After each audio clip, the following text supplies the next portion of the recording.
Welcome to Coin and Cortex, where money meets mind. Fact number 1 will change how you see every dollar in your pocket.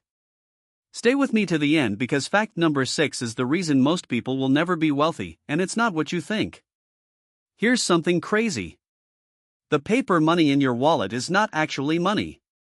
It's a promise. Before 1971, every US dollar was backed by gold. You could literally walk into a bank and exchange your paper for real gold. But in 1971, President Richard Nixon ended that system. Since then, your money is backed by nothing, just the government's word.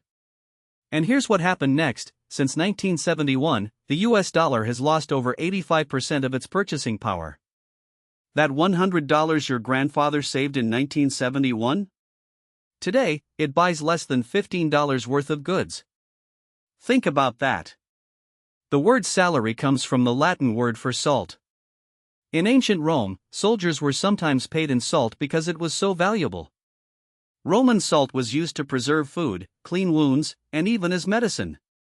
The phrase worth his salt, meaning someone who earns their pay, comes directly from this.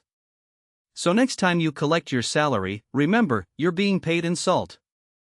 The Nigerian naira was introduced in 1973.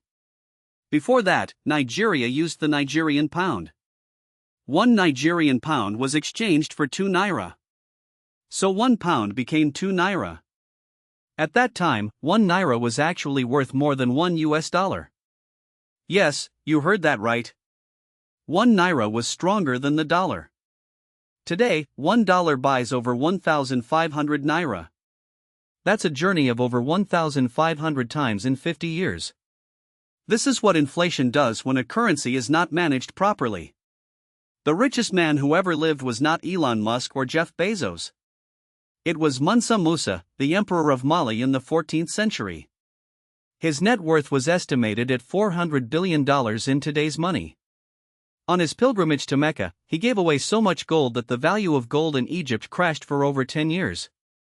He spent and gave away so much that he accidentally caused inflation across an entire region.